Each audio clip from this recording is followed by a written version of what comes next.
Olá, uma boa tarde a você. Começamos agora a segunda edição do Agricultura BR, ao vivo para todo o país a partir deste momento, pelo canal do Boi nas parabólicas, TVs por assinatura, principalmente TV Claro e Net no canal 190. Você acompanha também pelo YouTube, pelo Facebook e no Mato Grosso do Sul, sinal aberto a partir de agora com a TV Imaculada Conceição. Um grande abraço a todos, que bom estar aí na sua fazenda, na sua casa, no seu escritório, para a partir de agora falar de informações importantes para aquilo que você produz.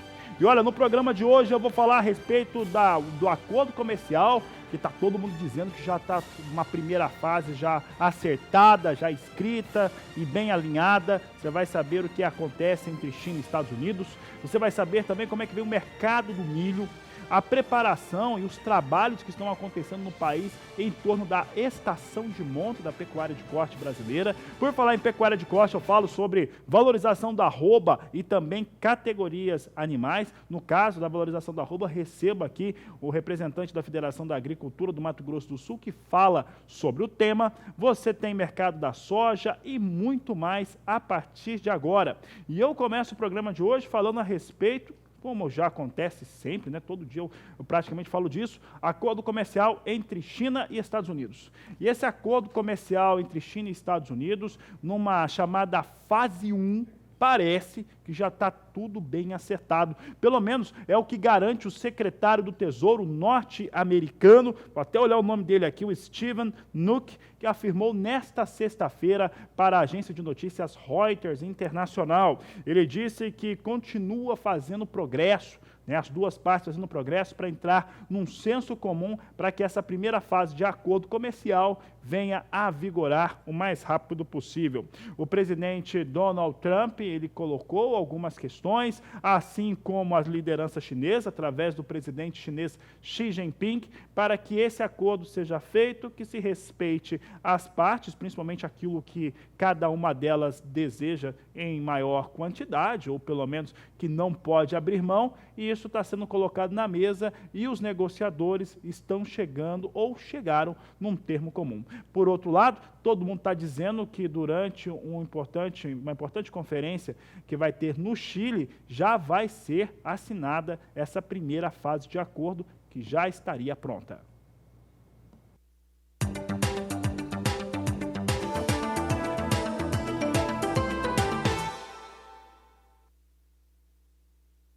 Falei de China e olha só, hoje mais cedo, exportadores privados norte-americanos informaram que tem aí vendido soja para a China. Isso aconteceu no dia de hoje, num volume de 132 mil toneladas. Vamos ver os números então em relação às vendas avulsas norte-americanas. De acordo com o Departamento de Agricultura dos Estados Unidos, são 132 mil toneladas que foram vendidas por exportadores privados norte-americanos para entrega na campanha atual, safra 2019-2020. E o destino, olha só, é China, destino China, de acordo com o que foi informado pelo Departamento de Agricultura norte-americano na manhã desta sexta-feira. Sigo trazendo informações a respeito de mercado de soja. Você vê aqui duas informações importantes. Primeiro, o secretário de Tesouro dos Estados Unidos, que comentou nessa sexta-feira, foi lá em Nova Delhi que ele comentou, inclusive. Comentou nessa sexta-feira que já tem uma primeira fase do acordo comercial entre China e Estados Unidos acertado. A outra é que China começa a dar alguns sinais, não estava acontecendo, alguns sinais mais evidentes de aquisição de produtos agrícolas norte-americanos. Vamos saber como é que o mercado agora, futuro da soja na Bolsa de Chicago, reage a essas informações. Eu trago na tela aqui, reação não poderia ser diferente. A posição de novembro vai subindo aqui 1%. 9 dólares 26 centes o bushel para a posição de novembro. A posição de janeiro sobe 0,6%, vem para 9 dólares 37 centes mais 6 por bushel. Posição de março sobe 0,48%, quase 0,5% de alta, a 9 dólares 50 centes o bushel. E a posição de maio, neste momento, vai sendo negociada a 9 dólares 61 centes mais 4 bushel, também subindo bem neste momento os negócios com soja na Bolsa de Chicago. É o destaque do Agricultura BR. E neste momento, soja reage principalmente frente aos números que nós tínhamos nesta última quinta-feira. Falo agora de dólar, dólar comercial. Neste momento, o dólar que chegou a operar abaixo de R$ 4,00 apresentou reação, fechou o mês em alta. É normal, uma situação que é importante, o produtor rural, quem não negocia mercado, principalmente financeiro, que às vezes não percebe isso, mas todo final de mês é natural que haja uma elevação para a moeda norte-americana, por conta das negociações, uma captação maior por parte de investidores e também de empresas que precisam fazer aí pagamentos, no caso, sendo em dólar. Então é normal, final de mês, dólar subir um pouco mais. Ontem aconteceu isso, mas não foi só esse o motivo. Veja só que o dólar hoje vai devolvendo essa alta, vem para R$ 3,97 mais 7, dólar operando mais uma vez abaixo da marca de R$ 4,00, vem a R$ 3,97 mais 7, nesse momento com uma alta de uma queda, de 0,77% para o dólar neste momento. Temos então dólar caindo, você vê ali um número cheio de 7, né? R$ 3,97 mais 7, queda de 0,77% para a moeda norte-americana. E eu sigo falando desse assunto, né? Estava falando agora há pouco que no final de mês é natural que se tenha alguma elevação para o dólar. Pulga, ele conhece muito bem isso, trabalha no mercado e vai falar um pouco para nós a respeito desse dólar. O dólar encerrou outubro acima de R$ 4,00, já volta a operar abaixo de 4, dessa marca de 4, mas é bem difícil, Pulga, acreditar em dólar muito longe disso. Ele deve continuar aí rodeando esses R$ 4,00. Boa tarde, seja bem-vindo.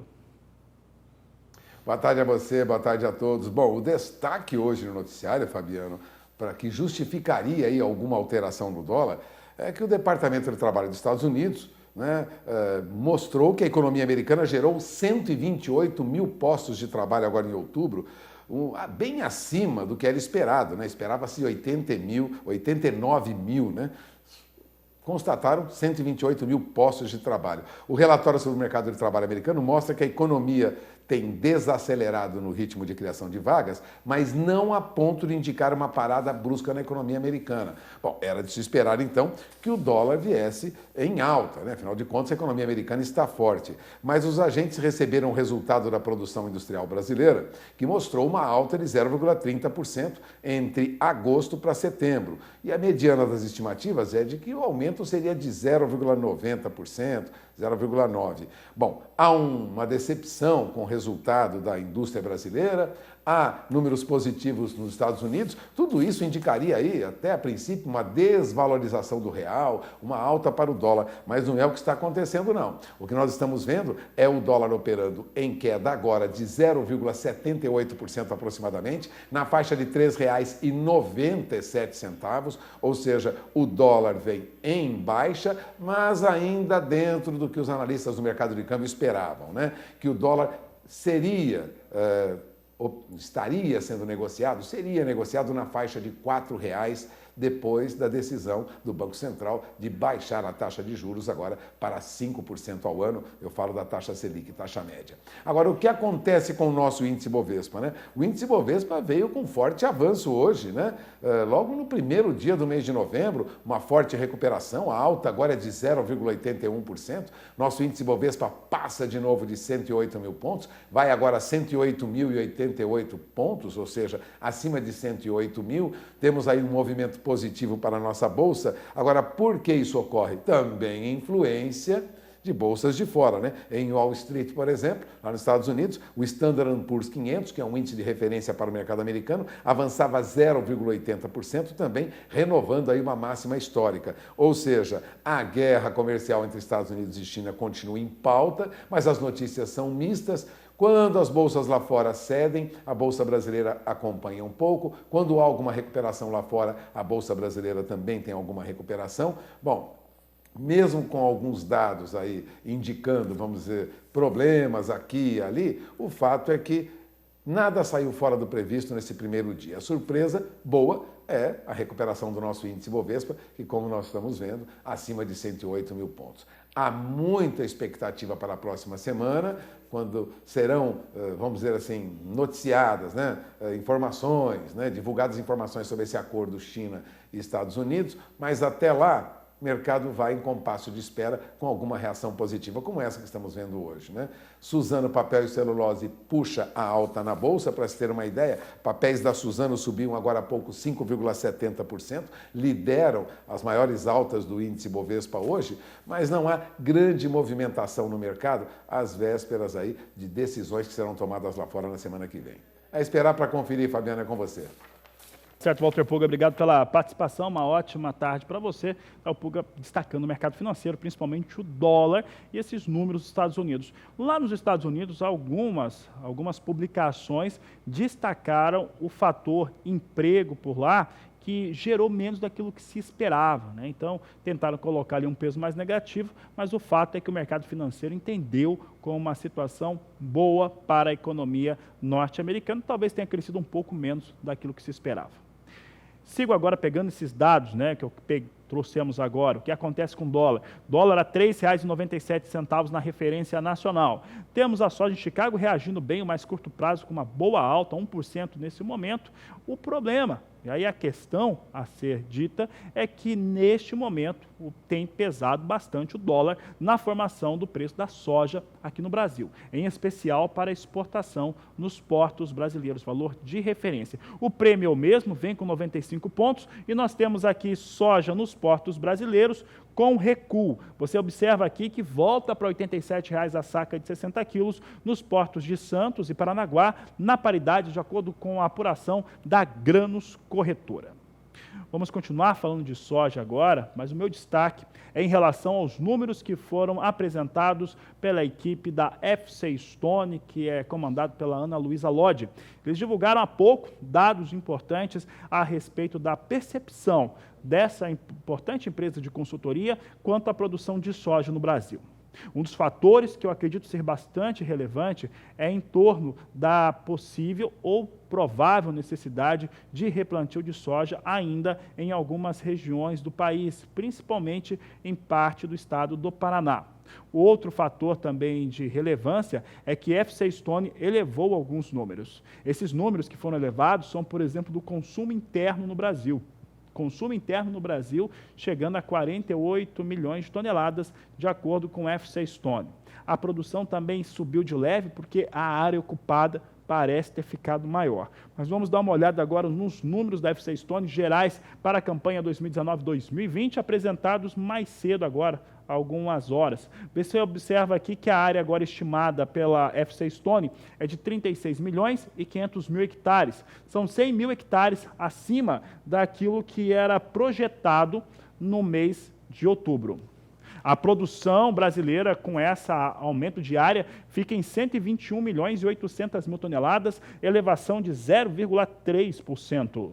O consumo subiu bem, subiu de 46 milhões e meio para 48 milhões de toneladas. E essa situação da alta do consumo interno de soja faz com que os estoques eles fiquem menores do que aquilo que estava sendo projetado. O estoque nacional para a FC Stone ia ficar acima de 4 milhões de toneladas até o mês passado. Agora, com essa elevação de 1,5 milhão de toneladas no consumo interno, cai para 3 milhões 350 mil toneladas de soja, os estoques de passagem do Brasil da campanha 2019-2020. As exportações brasileiras devem ficar em 72 milhões de toneladas, número com espaço para revisão em meio à guerra comercial entre Estados Unidos e China, com dúvidas quanto à demanda do país asiático, foi o que deu de referência aqui os dados da FC Stone. A questão das incertezas aqui da área plantada de soja, que é importante se ver, são estados como Maranhão, Piauí, Goiás e Mato Grosso do Sul, que trouxeram aí um recálculo, fizeram com que a consultoria recalculasse a área ocupada com soja no Brasil. Por quê? Porque esses estados trouxeram essa elevação e acabou dando necessidade de revisão dos dados. Portanto, Brasil aí, consumo interno 48 milhões de toneladas na campanha 19-20, 72 milhões de toneladas em torno para a exportação, produção local de 121 milhões e 800 mil toneladas e ainda há algum risco de replantio por conta do fator climático.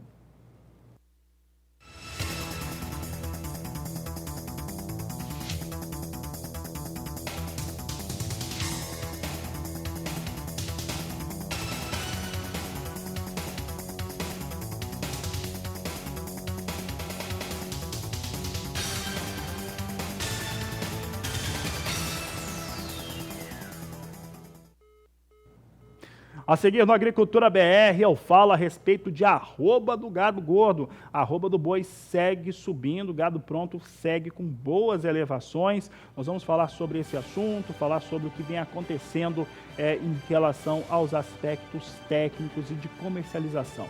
Olha, eu lembro que a sua participação é importante, participe conosco, mande sua mensagem no Facebook, no Twitter do Agricultura BR ou ainda no nosso WhatsApp. O número é 67996562266. Eu vou para o intervalo e volto já. Nesse bloco eu vou falar sobre pecuária e vou começar falando um pouco a respeito de estação de monta.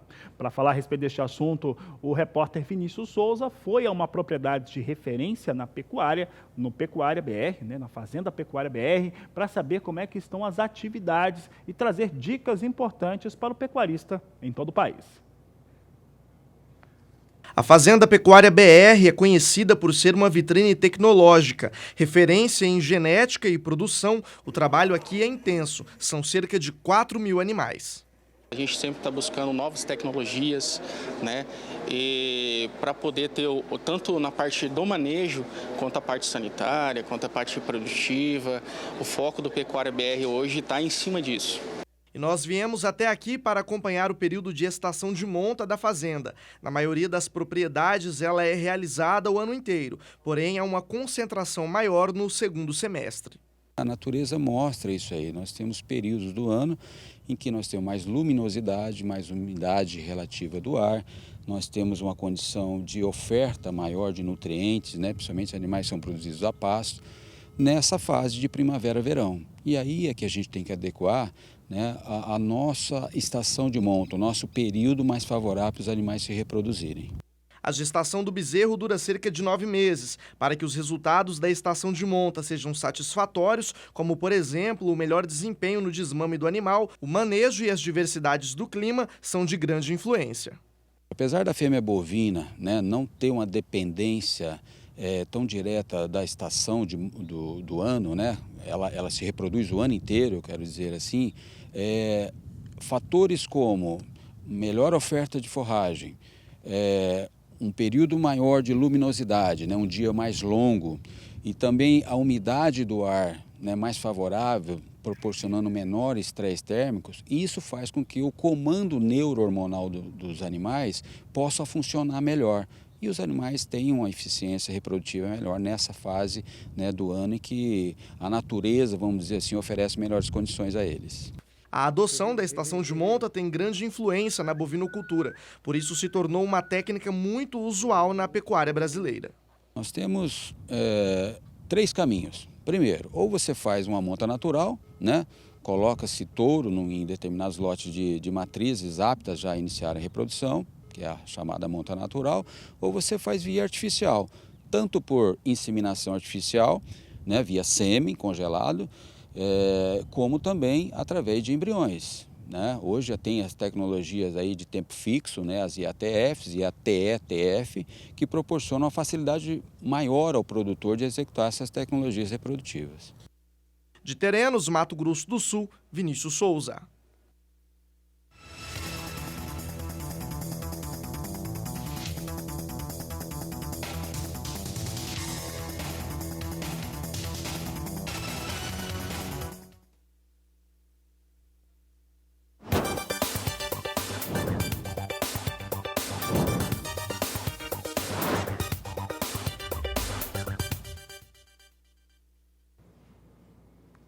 E o Agricultura BR volta a falar a respeito de valor da arroba do gado gordo e a valorização no Brasil. Você tem acompanhado dados importantes por aqui, os levantamentos de cotações, comparativos também, para entender como é que está o custo de produção médio para a pecuária brasileira e a ação da China em relação à habilitação de novas plantas frigoríficas, essencialmente pequenas e médias que operam aqui no Brasil. Essa situação, ela criou uma expectativa melhor de preços, porque fez com que se tivesse, nas áreas habilitadas, uma concorrência melhor por esse boi chamado China, né, dos 30 meses, os 4 dentes, essas características. Para falar como é que está a situação no estado de Mato Grosso do Sul, eu recebo aqui em nossos estúdios o gerente técnico da Federação da Agricultura de Mato Grosso do Sul, FamaSul, o José Pádua, nosso convidado nessa tarde de sexta-feira, começo de tarde em todo o Brasil. Pádua, obrigado pela sua participação, prazer recebê-lo aqui em nossos estúdios. Como é que está a situação aí do valor da arroba do gado gordo aqui no seu estado, aqui no Mato Grosso do Sul? Boa tarde. Boa tarde, bom dia a todos. Primeiramente, estamos num momento aí de alta, né? Por um efeito do mercado externo, né? Uma demanda maior por carne aí nesses primeiros 9 meses do ano, nós tivemos aí um aquecimento na demanda que, consequentemente, aumentou a pressão por animais no campo e isso fazendo subir o preço. Esse é o principal motivo atualmente, falando de Mato Grosso do Sul. Por outro lado, a gente também tem um ligeiro aquecimento, né, da demanda interna aqui no Brasil e também do Mato Grosso do Sul, o que deve se intensificar até o final do ano, porque vai chegando essa época de final do ano, a gente tem, devido às datas festivas, um maior consumo, principalmente da carne vermelha. Então, isso também tendencia uma continuidade nessas altas aí. Há alguns elementos, né, que colaboram para que isso ocorra, né? China, próximo às festas de final de ano, e o consumo interno no Brasil, que em 2019 se manteve bastante equilibrado, de uma maneira geral, e o Mato Grosso do Sul é um estado que produz muita carne e exporta para outros estados, vende para outros estados, essencialmente é o que acontece. Em relação ao estado do Mato Grosso do Sul, a arroba do gado gordo fortalecida, né, e com uma tendência de alta, como é que isso mexe ou deve mexer com as categorias animais? Boi magro, bezerro, bezerra, novilha, o que pode acontecer a partir de agora? Na verdade já está acontecendo, né? O animal de reposição, né, o boi magro e também o bezerro, ele tem uma correlação direta com o valor de arroba. Então, automaticamente, no momento que sobe o valor pago pela arroba do boi gordo, você tem um efeito no boi magro e no bezerro também, o que já tem acontecido, né? Você pode reparar em alguns negócios que foram feitos aí nos últimos dias, nos leilões ou negócios pontuais, que houve essa retomada também no preço da reposição. E também é importante lembrar que esse ano especificamente a gente está com um atraso nas chuvas, né? Tanto atraso como ela está um pouco irregular ainda. Então isso também intensificou a baixa oferta de animais gordos, né? Além da demanda aquecida, você tem uma baixa oferta e acaba contribuindo para uma tendência aí de alta também. Pádua, nós tivemos há alguns anos uma situação semelhante, né? Historicamente, se nós considerarmos o que está sendo negociado em mercado futuro agora, tá? Claro que o valor nominal é maior do que aquele que nós tínhamos há alguns anos, mas dá para dizer que igualou agora no valor nominal, está igualado agora os valores mais altos para a arroba do gado gordo.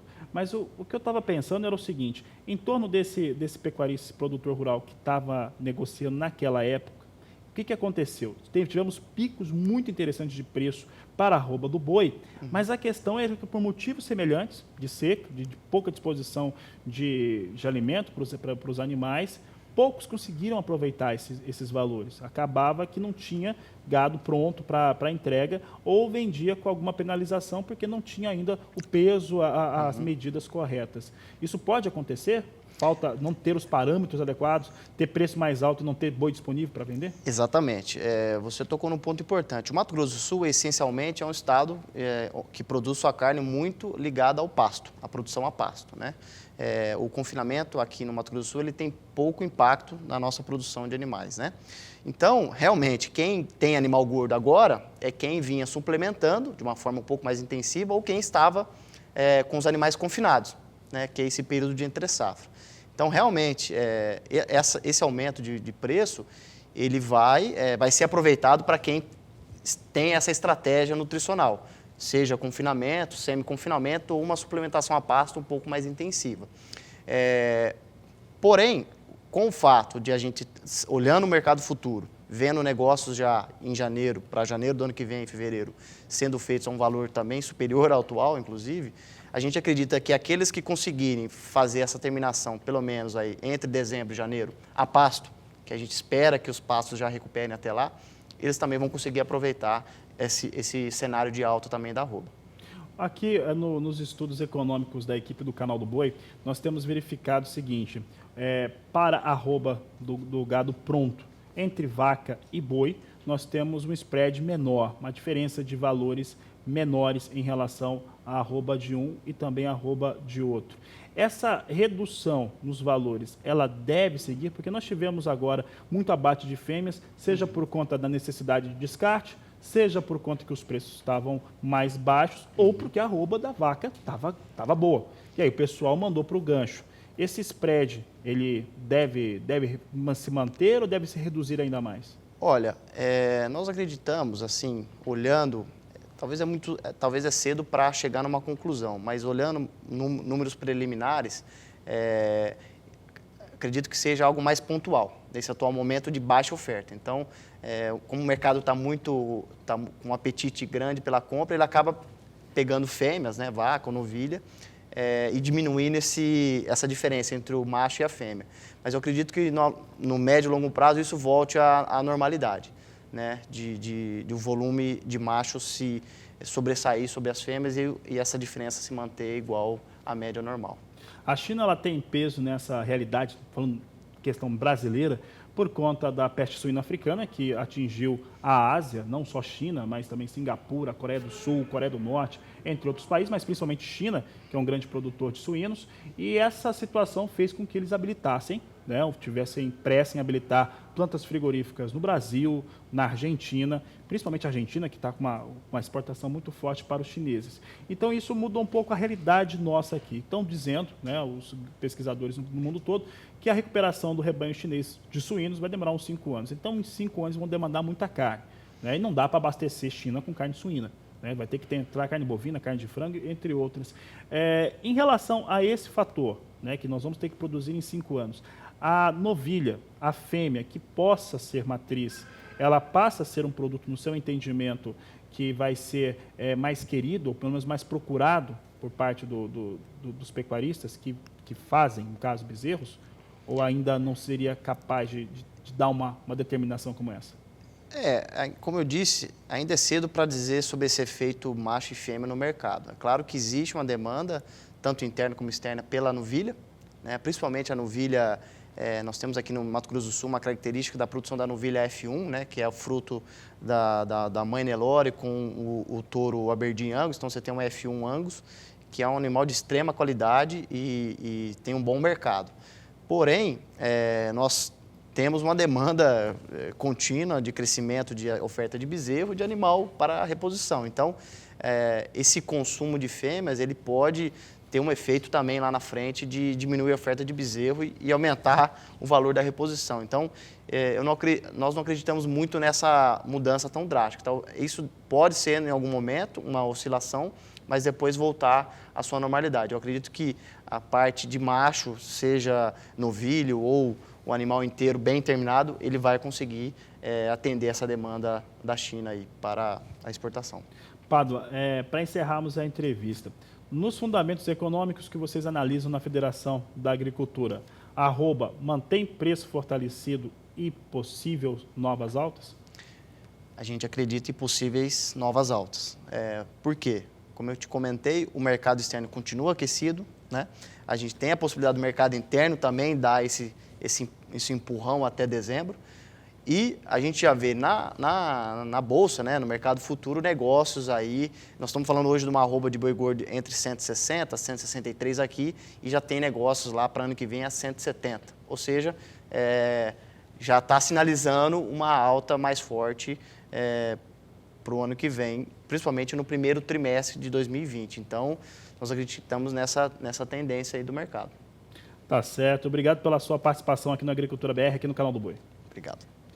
Bom, eu sigo porque nós vamos para o intervalo comercial. Daqui a pouco vou falar sobre o mercado de milho aqui no Brasil, também no exterior. Milho segue com preços muito elevados, Porto está pagando bem por milho e daqui a pouco a gente comenta essa realidade aqui no Agricultura BR. Eu volto já.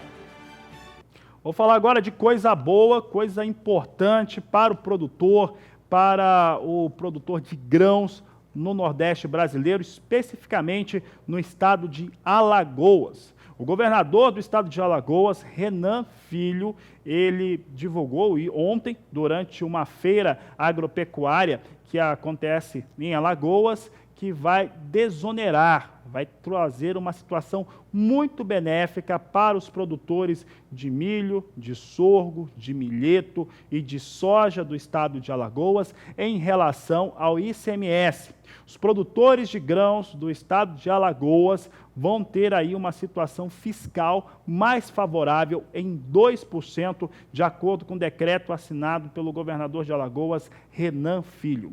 Um outro dado importante é que isso faz com que essa carga tributária agora fique menor em 2% e é uma situação muito favorável. Na oportunidade, ele aproveitou para dizer o seguinte, que está conversando, propondo uma situação de livre comércio na fronteira agrícola, aquela fronteira agrícola que envolve Alagoas, ali que envolve Sergipe, parte da Bahia, o chamado CEALBA, Sergipe, Alagoas, estado da Bahia, eles estão discutindo agora, né, uma situação de livre comércio para que também esse benefício se estenda, já que o Nordeste consome cada vez mais grãos na sua pecuária, de corte e também de leite. Aproveitando a situação, o nosso amigo, o atacadista, cerealista Gleiton Medeiros, esteve no evento em Alagoas e conversou com o governador do estado, Renan Filho, que explicou como é que isso deve funcionar. Produtores de Sergipe aqui, tenho um prazer de conhecer Renan Filho, pessoa maravilhosa aqui. Semana passada foi assinado o decreto da redução do ICMS do milho de Sergipe, a maior conquista da cadeia produtiva do milho de Sergipe, e hoje, Alagoas também está se enquadrando que a gente precisa produzir grão. O Nordeste está consumindo mais grão, principalmente milho e soja, e aqui está hoje a prova de uma pessoa comprometida que busca avisar a indústria, as granjas, o comércio atacadista e o cerealista, né, governador? Sem dúvida, eu queria dizer a todos os produtores de Sergipe, nós temos intensificado uma política tributária agressiva em quase todas as cadeias produtivas do estado. Esse decreto de vocês aí é muito parecido com o nosso, e eu tenho defendido criar uma área de livre comércio no Nordeste, com menos tributo, que incentive a produção, para que todo mundo possa crescer junto. É assim que eu penso, e um grande abraço e parabéns, Gleiton. Vamos em frente. Valeu. Está aí o governador de Alagoas, Renan Filho, conversando com Gleiton Medeiros, atacadista de grãos, nosso amigo aqui, sempre manda colaborações importantes lá para a região Nordeste e que o Brasil precisa ficar sabendo. Então, são uma medida já na prática, tá? ICMS agora fica 2% menor para os produtores rurais do estado de Alagoas, que trabalham com milho, com milheto, com sorgo e com soja. Então, vai ficar melhor em 2%. Claro que o produtor precisa estar instalado no estado de Alagoas. E o governador Renan Filho propõe, dentro desse aspecto aí da produção de grãos e também do consumo de grãos, uma área de livre comércio, quer dizer, regras práticas entre os estados ali da região em torno das tributações e impostos que são pagas. Situação importante porque isso motiva o produtor rural continuar produzindo mais e facilita a produção de carne e milho, que é por isso que tem essa situação aí, vai ficar melhor para os produtores, seja de grãos ou seja também de carnes em Alagoas. Sigo falando agora de mercado de preço, porque agora o destaque fica para os valores negociados em alguns dos principais portos do Brasil. A exportação de milho segue forte, cereal segue com preços muito bons, e nós temos essa situação aqui, de acordo com Grandes Corretora, hoje cedendo um pouco. O dólar está caindo, vai para 3,97, e aí com isso os produtos de exportação caem também. Milho vem nesse momento a R$ 38,50 a saca de 60 quilos nos portos de Santos e Paranaguá, de acordo com Grãos Corretora, é a situação que nós temos neste momento.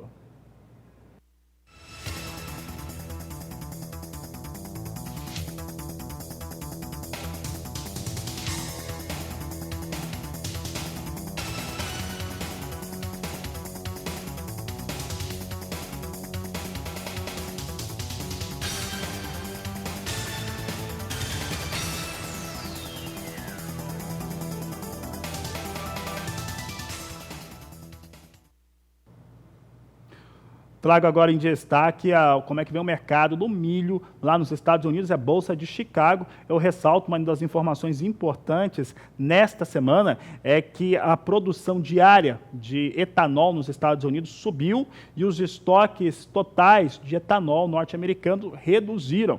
Como lá etanol é feito à base de milho, essa é uma situação importante aqui para o Brasil também, já que os Estados Unidos vai ficando, de certo modo, fora do mercado internacional. Dezembro, lá nos Estados Unidos, vem agora com $3,86 o bushel, março, $3,96 o bushel, maio, $4,02 mais 2, julho, $4,07 mais 2. Hoje, quedas um pouco mais expressivas para os negócios com milho, né? Milho vai perdendo aí próximo a 0,5% até 0,7%. Hoje, com quedas um pouco mais expressivas, os negócios com o cereal. Vou mudar de assunto agora, mas sigo falando de mercado, porque agora o destaque que nós vamos trazer em relação à produção de açúcar. FC Stone andou divulgando, hoje trouxe dados importantes em relação à soja, a milho no Brasil, e trouxe informações também para o açúcar. E quem fala sobre o assunto agora é Walter Puga Júnior, que volta a participar do programa ao vivo conosco, está ele aqui conosco aqui no programa. E, Walter Puga, tem uma questão do açúcar aí relacionada à Índia, se a Índia está com uma produção menor ou não, tem a questão de subsídios. Como é que está esse cenário aí desenhado por FC Stone? Fabiana, a perspectiva para açúcar brasileiro melhorou muito, segundo o FC Stone, por conta justamente da queda de produção de açúcar na Índia e também na Tailândia, que é um grande produtor mundial, né? Essa deterioração nas lavouras da Índia e a queda da oferta de açúcar da Tailândia devem aprofundar aí o chamado déficit global de açúcar nesta safra internacional 2019-2020, né? Para se ter uma ideia, a estimativa da consultoria FC Stone para a produção de açúcar na Índia foi reduzida em mais 1.300.000 toneladas. Ela cai agora para menos de 27 milhões de toneladas. E se a Índia vai produzir, na estimativa da FC Stone, menos de 27 milhões de toneladas, com uma queda de quase 18,5% quando comparada com a produção anterior, lógico, ela voltaria ao posto de vice-líder na produção mundial de açúcar. O Brasil passaria para o primeiro ponto, porque nas contas da FC Stone, a produção só do Centro-Sul brasileiro, dentro do período dessa safra internacional, vai crescer quase 6%. Nós vamos produzir cerca de 27 milhões e meio de toneladas de açúcar, né? Então, temos aí a chance de voltar a liderar a produção mundial de açúcar, né? Somada aí a produção do Centro-Sul com o Norte e Nordeste, a fabricação brasileira vai ultrapassar seguramente a 30 milhões de toneladas, ou seja, quase 1.700.000 toneladas a mais do que produzimos no ano passado. Agora, se a Índia vai ter uma redução de quase 18,5% na sua produção, a Tailândia vai continuar também a reduzir sua produção de açúcar na temporada atual. A FC Stone estima que o segundo maior exportador de açúcar do mundo, que é a Tailândia, vai produzir pouco mais aí de 13.200.000 toneladas. O que isso significa é que a Tailândia vai produzir quase 11,5% menos do que produziu anteriormente. Por isso, haverá um déficit global de açúcar. Veja, no cômputo geral, a FC Stone apura que a produção está projetada em cerca de 179 milhões de toneladas aproximadamente. Uma queda na produção mundial de açúcar de 3,5%. Comparado com a safra passada. Mas a demanda por açúcar sobe 0,80% e passa de 186 milhões e meio de toneladas. Ora, diante disso, há um déficit aí acentuado, né, de produção entre a demanda e a produção mundial. A perspectiva, então, não é só boa para vamos dizer, para o Brasil, nesse aspecto de redução da produção da Índia e da Tailândia, mas é boa também para uma recuperação de preços, né? Aliás, a FC Stone falou também, importante, Fabiano, sobre produção de etanol, né? Segundo a FC Stone, as usinas brasileiras que produzem etanol a partir de milho, né, matéria-prima que não concorre no mercado de açúcar, devem continuar aumentando sua produção. Ela confirma isso com a entrada de novas plantas em operação, naturalmente no Mato Grosso, e pela expansão das que processam milho agora para produzir etanol. Atualmente, a FC Stone estimou que a produção de etanol a partir de milho vai crescer 48,2%. Nós devemos produzir 1 bilhão e 800 milhões de litros de etanol a partir de milho, né? A maior parte desse volume, cerca de 1 bilhão e 200 milhões de litros, deve ser de etanol hidratado. Portanto, nós vamos aí ter algumas mudanças no mercado. Provavelmente, com esse déficit, os preços do açúcar tendem a uma recuperação. Não uma recuperação rápida, os estoques ainda são grandes, mas alguma recuperação mais adiante. Seria um alívio, né? Nós temos muitas unidades processadoras de cana-de-açúcar com um pedido de recuperação judicial no Brasil. Isso tem causado um problema grave para o setor.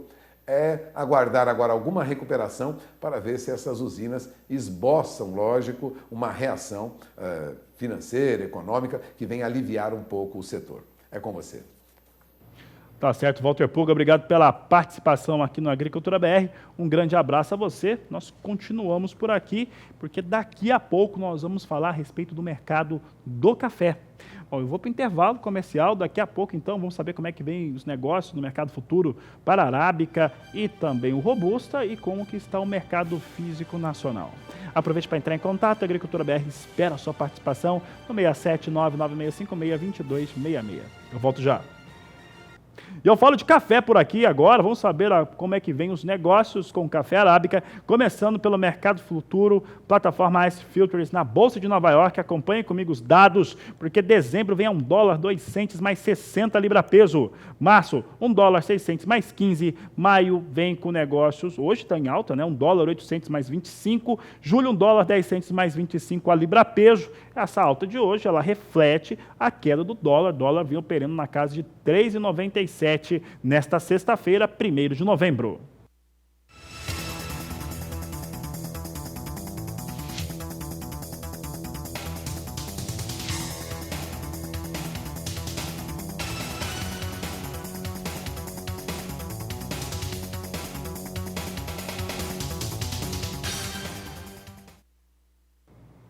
Café Robusta é o destaque de agora e nós vamos saber agora como é que vem o Robusta sendo negociado na Bolsa de Londres. Você tem aqui Londres mostrando queda hoje. Nós temos janeiro a $1.315 a tonelada, queda de 0,53%. Março, $1.333 por tonelada, com recuo de 0,37%. Enquanto maio tem negócios nesse momento a $1.347 a tonelada, queda de 0,44%. Recua a posição de julho em 0,65% para $1.366.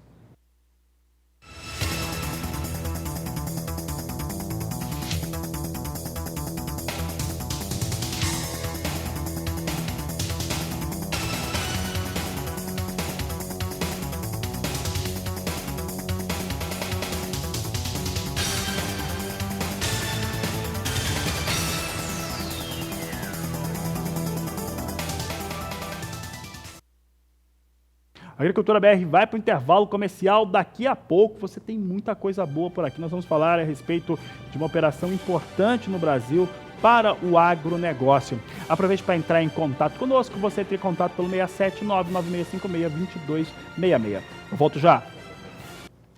E olha, após a Segunda Guerra Mundial e o colapso que se teve no continente europeu por conta da falta de alimentos, se criou uma fundação. E essa fundação busca trazer soluções para a produção agrícola em diversos níveis. E este é o assunto dessa entrevista realizada por Walter Pulga Jr. João Antônio, obrigado por ter vindo aos nossos estúdios. Vamos agora falar de um assunto que poucas pessoas conhecem, começando por explicar o que é a Fundação Nuffield Brasil. O que é essa fundação? Como é que ela nasceu? Então, bom, prazer estar contigo aqui. A Nuffield, ela surge na Inglaterra em 1947, né, como uma forma que o Lord Nuffield viu de conseguir melhorar a agricultura da Inglaterra. Por quê? Eles estavam no pós-guerra, né, a guerra terminou em 45, e a Europa passava fome, assim como a Inglaterra. Então, ele decidiu fazer da seguinte forma: ele patrocinava jovens da agricultura para viajarem o mundo inteiro e descobrir as melhores técnicas de produção agrícola da época para trazer essas técnicas para a Inglaterra e para isso ser multiplicado dentro da Inglaterra, pelos produtores da Inglaterra e melhorar a produção agrícola da Inglaterra e terminar com a fome. Ele começou a fazer isso. Depois, ele bancava esses estudos dessas pessoas, desses exatamente, meninos, ele tinha uma fundação que bancava, então eles selecionavam, né, dentro dos jovens agricultores que se apresentavam para a fundação, eles selecionavam alguns, né, e davam para ele um problema específico. Por exemplo, eu quero saber onde é que estão produzindo batata melhor no mundo, né? Ou como é que eles estão resolvendo o problema dessa praga da batata que nós estamos tendo problema aqui na Inglaterra. E aí, esse jovem saía, viajava o mundo inteiro, nas regiões produtoras de batata, obviamente, para descobrir como é que eles tinham resolvido esse problema. Vinha de lá com a solução. Olha, a melhor solução é lá na Irlanda ou na Holanda, e é tal coisa. E aí eles implementavam isso. Agora, vale lembrar que Lord Nuffield, ele era dono de uma fábrica de automóveis, ele tinha recursos e ele bancou durante anos essa fundação. Exato. Mas isso mudou depois.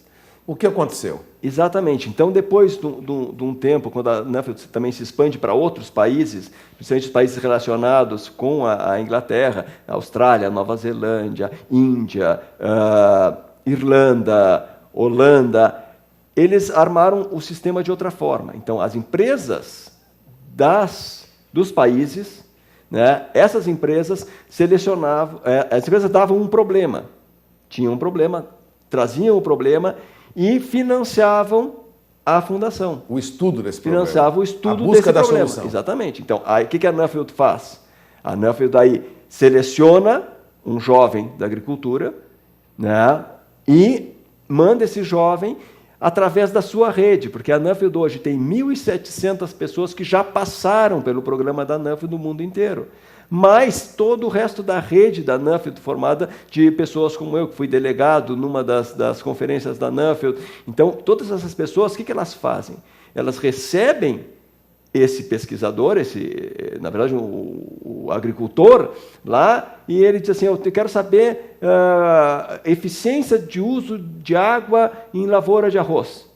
É isso que eu estou pesquisando, porque eu preciso... Né, isso é o que o meu patrocinador, que é a Associação dos Produtores de Arroz da Austrália, quer resolver esse problema, porque lá a água é muito cara. Então ele viaja o mundo inteiro, só que ele cai no Brasil, e a Nuffield tem no Brasil pessoas que estão ligadas ao agronegócio do arroz no Brasil, que recebem esse australiano e levam, não, o melhor lugar para tu ver os melhores produtores é fulano, fulano e fulano. As melhores indústrias são essa, essa e essa. Eu vou marcar uma reunião com eles para ti. E aí vai aonde tem que ir. Ela promove esse intercâmbio e a obtenção de informações. Exatamente, porque imagina o cara cair no Brasil sem ter ninguém, não fala a língua, como é que ele vai conseguir resolver esse problema? Não vai. Então, a grande vantagem da Nuffield, e é isso também que as empresas também aproveitam, porque as empresas também entram em contato com a Nuffield e perguntam, aqui, ó, eu quero um contato lá na Irlanda do cara que produz gado de leite lá, ou uma indústria de carne, ou sei lá, entende? Ou eu quero um cara da China que está produzindo gado de leite na China. Né? Aí a Nuffield diz, eu tenho uma estrutura para isso. Eu sei quem é. Então, as empresas que se associam à Nuffield têm acesso a essa network da Nuffield no mundo inteiro, né? Na Austrália. E, além disso, esses jovens que a Nuffield forma, né, que as empresas formam através da Nuffield, eles são os líderes, futuros líderes do agronegócio nos países. São pessoas que vão terminar em cargos no governo, ou em CEO de cooperativas, CEO de empresas, que essas empresas voltam a patrocinar a Nuffield. Então, é uma rede de pessoas que eles selecionam. Aí é que é o mais interessante. Eu fui nessa conferência da Nuffield na Irlanda, e era impressionante o nível daqueles jovens que estavam comigo na sala, e a vontade de aprender daquela gente.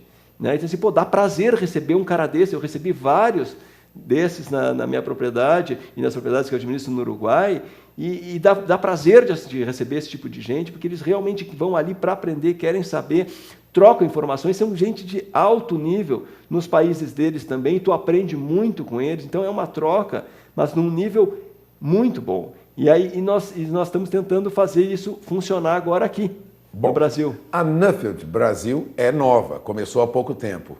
Quanto tempo nós temos uma unidade da Nuffield no Brasil? A Nuffield no Brasil, ela foi fundada em 2017.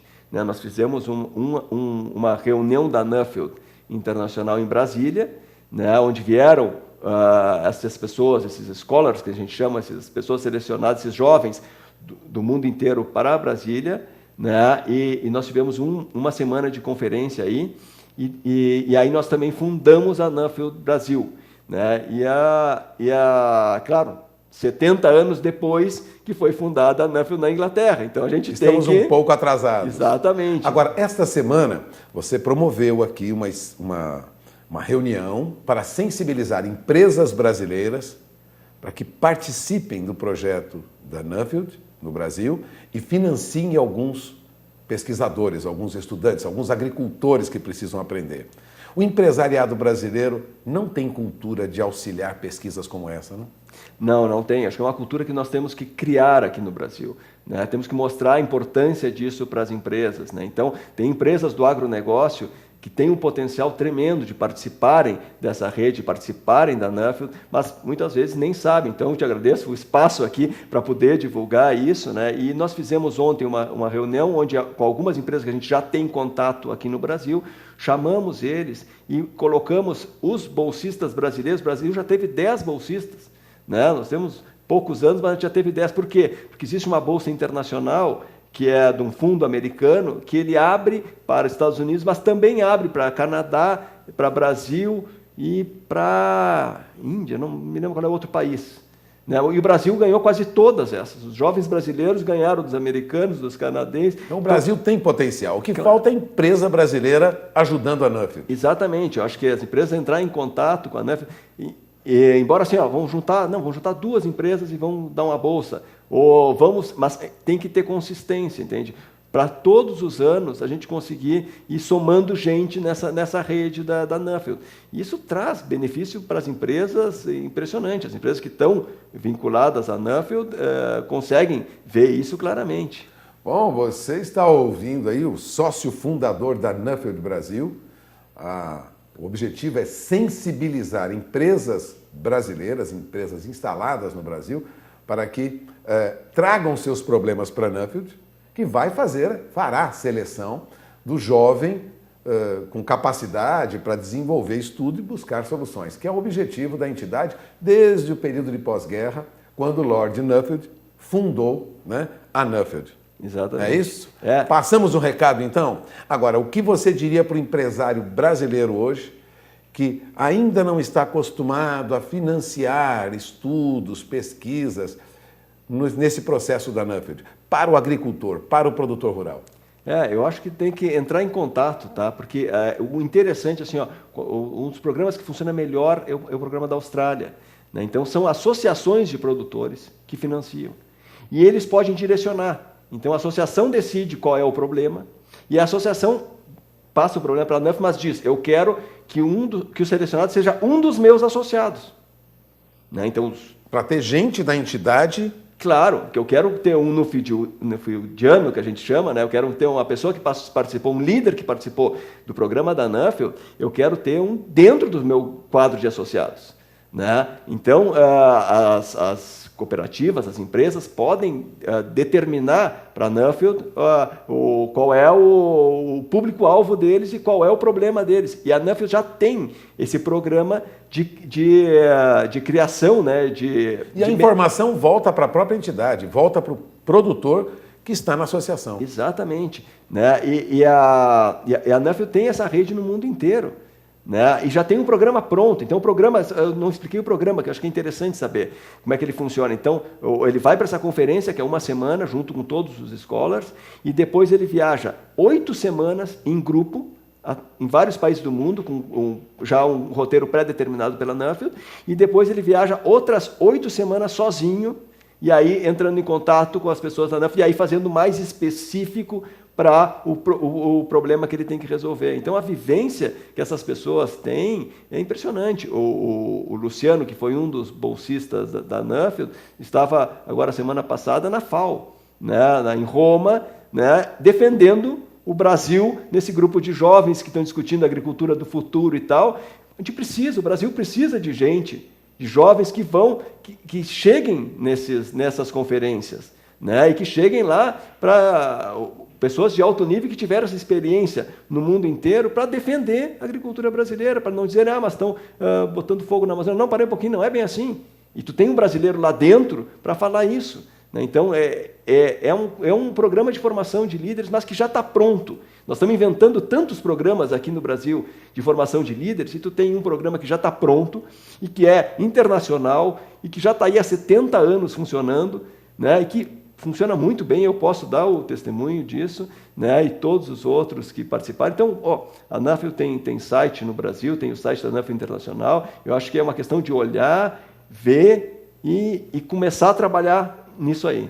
Bom, você acaba de ouvir João Antônio Martins, ele é sócio fundador da NAFEL Brasil, esta entidade que trabalha na formação de líderes do agronegócio, busca a solução de problemas do produtor rural. É um trabalho interessante e vale a pena conhecer. Agradeço a sua presença aqui conosco. Vamos encerrando essa entrevista. É com vocês em Campo Grande. Tá aí, agora eu vou trazer uma reportagem muito interessante, feita pelo meu colega Mauro Andrade, lá no estado do Paraná, que mostra como que essa relação do cavalo com o homem é importante e sempre traz resultados fantásticos. Veja. Os cavalos são preparados para mais um turno de trabalho. Irão para as ruas ajudar no policiamento da cidade. Londrina, aqui no norte do Paraná, é uma cidade que tem pouco mais de 500 mil habitantes e conta com uma cavalaria montada. O responsável pelos animais é Carlos Melanda, o soldado Carlos Melanda, que também é médico veterinário. Carlos, como é que é o tratamento que vocês têm? Qual é o tamanho da tropa e dos animais aqui da Polícia Montada? Sim, hoje nós estamos com 21 animais subordinados ao 5º Batalhão. Esses animais são tratados de uma forma preventiva. Então o meu trabalho aqui hoje é mais clínico preventivo. Então eu trabalho com manejo de vermifugação, vacinação, evitando com que esse animal fique doente, para que ele possa sair e fazer o policiamento preventivo ostensivo, que é a finalidade mesmo dele de fato. Os animais têm um plano de carreira, vamos dizer assim, né? Então o animal tem uma idade certa para começar os trabalhos e chega também numa idade, ele se aposenta.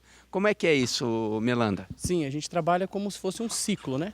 Então o animal, quando a gente consegue deixar ele pronto por volta dos 4 anos, que é o caso do último animal que entrou na patrulha aí, ele entrou com 4 anos de idade, ele termina de ser lapidado na patrulha, né? Ele não está 100% pronto, que a gente fala, mas o patrulheiro termina de fazer esse serviço que o manejo começou e ele vai até os 18 anos. Porém, se a condição sanitária desse animal permitir, é o que tem acontecido com os nossos animais, eles acabam trabalhando até os 22 anos tranquilamente, sem nenhum problema sanitário para ele ou que esteja abusando desse animal assim, né? Por que vocês evitam animais de sangue quente?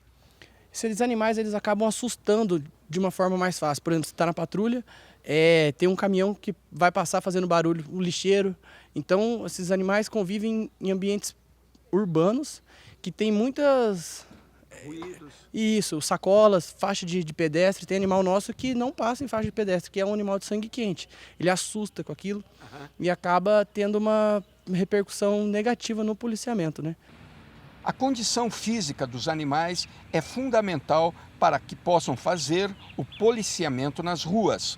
Eles são tratados 3 vezes por dia com ração, feito fornecimento de feno de alfafa, então toda a necessidade dele é suprida e às vezes até o que a gente chama, acaba tendo um acúmulo de energia aí que nos 2 dias dele de folga a gente solta eles tem o pessoal do manejo, solta para ele correr, para ele espreguiçar um pouco, para não acumular muita energia.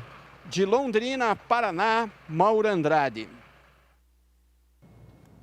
A Agricultura BR vai para o último intervalo comercial. Daqui a pouco eu volto trazendo para você as informações finais dessa edição do Agricultura BR, que volta já. A Agricultura BR traz agora informações finais dessa edição. Antes de eu falar de como que vem a soja em Chicago e o dólar comercial, eu ressalto os dados que foram apresentados neste dia, 1º de novembro. A FC Stone na comando da equipe de Ana Luísa Lott, trouxe as informações atualizadas na expectativa dessa importante empresa de consultoria sobre a soja no Brasil. A produção estimada pela FC Stone é de 121.800.000 toneladas, uma alta de 0,3% por conta de uma área um pouco maior que foi identificada pela FC Stone. A questão que eu acho bem interessante do consumo interno de soja, que eleva-se, de acordo com a empresa, de 46 milhões e meio para 48 milhões de toneladas da oleaginosa. A exportação foi mantida em 72 milhões de toneladas e teve uma redução nas estimativas de estoques finais da campanha 2019-2020. Ela estava acima de 4 milhões, agora abaixo de 4 milhões. Estoques brasileiros, mesmo com safras muito boas e até recordes, as últimas 4 safras vão registrando estoques historicamente muito baixos.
Vamos acompanhar agora como é que vem os negócios com soja na Bolsa de Chicago. Hoje, mais cedo, o Departamento de Agricultura dos Estados Unidos confirmou vendas avulsas para a China no volume de 132 mil toneladas com entrega na campanha 19-20. O mercado vem animado porque pode ter um acordo já acertado entre China e Estados Unidos. Você vê na tela comigo aqui uma alta para a posição de novembro, acima de 1% agora, com $9,26 mais 2 o bushel. Boa alta para janeiro, $9,38 mais 2. Março, $9,50 mais 6, 0,6% de alta na posição de março. E a posição de maio vindo para $9,61 mais 6 por bushel. São os negócios que temos agora com soja em Chicago. Acompanhe comigo agora como é que vem o dólar. Dólar comercial, neste momento, vem da seguinte maneira. Olha só, vem do mesmo jeito que nós abrimos o programa, R$ 3,97, R$ 3,97 mais 8, uma queda de 0,77%. São as informações finais desta edição do Agricultura BR. Agricultura BR que volta logo mais às 16 horas na sua terceira edição, porque você já sabe, este é o Agricultura BR, a inteligência, a transparência do agronegócio, sempre com você. A todos uma excelente tarde e até mais.